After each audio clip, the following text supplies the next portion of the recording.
Assalomu alaykum. Zangiota ziyoratgohiga keldik.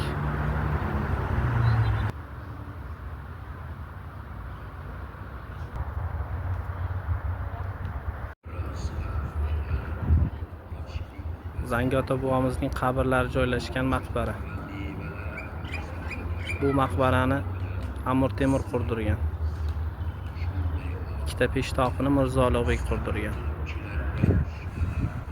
Amir Temur vafot etgandan keyin ikkita peshtoqini Mirzo Ulug'bek qurdirgan. Bu masjid.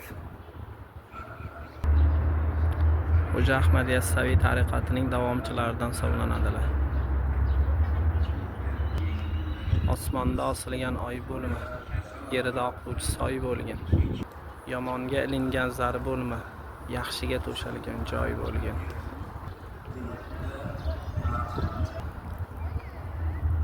Cho'p deb to'qayni hech yoqmagin, bu she'rlar maskani.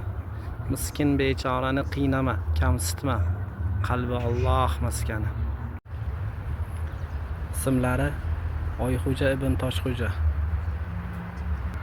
Zangiota bobomiz tug'ilganlarida onasi Xo'ja Ahmad Yassaviyni oldiga olib keladi. Duo qilib qo'ying va ko'rmanasiga u narsa bering deydi.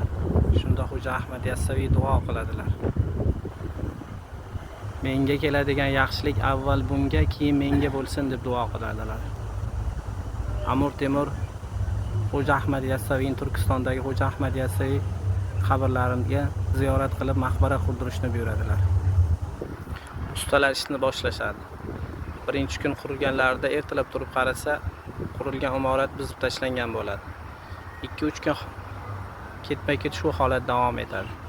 Va bo'lgan voqeani Amir Temurga aytishadi.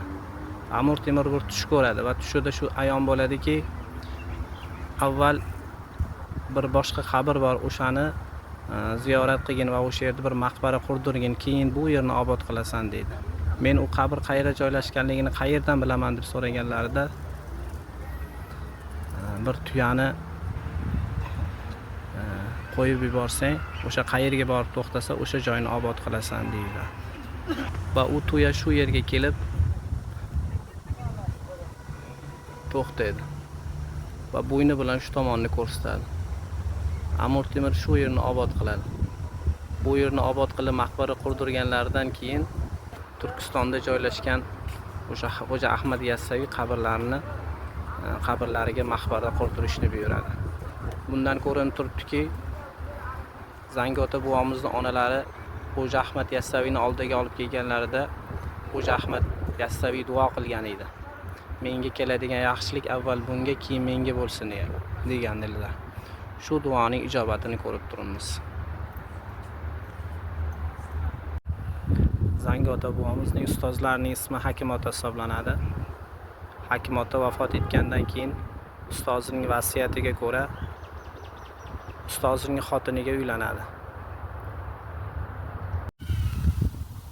Anbar onamiz hisoblanadilar. Ismlari Anbar onamiz. Anbar onamizga uylanadilar. Bu qabrlar.